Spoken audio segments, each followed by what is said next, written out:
Good evening. First tonight, the plan to make the jobless work for their dole.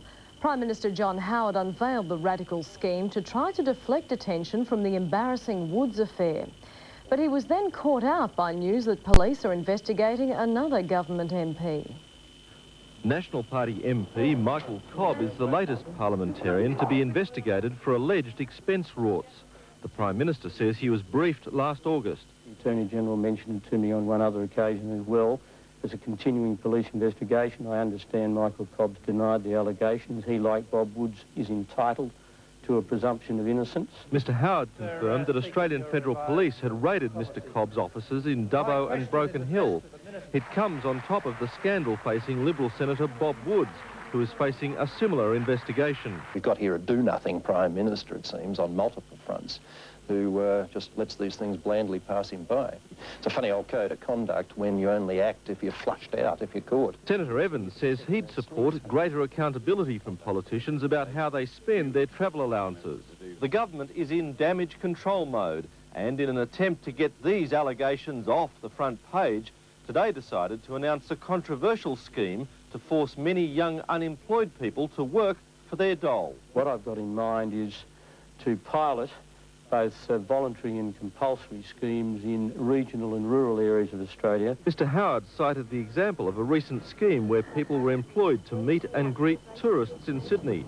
The dole workers would be on the job for about 15 to 20 hours a week at award wages until they'd earned the equivalent of their unemployment benefit. The move was immediately attacked by the unions.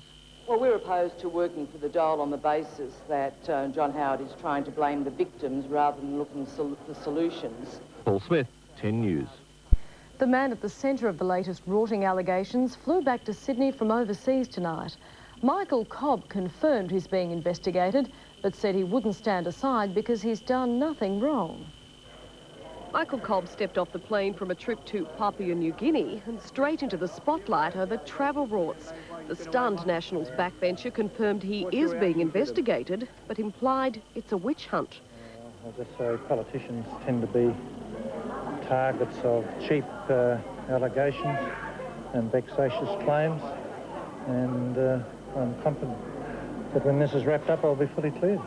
The MP says police searched his offices in Dubbo and Broken Hill late last year, possibly on a tip-off from a former staff member. Mr Cobb, is there any connection between these allegations and former employees? That is possible, but I don't know whether that's true or not.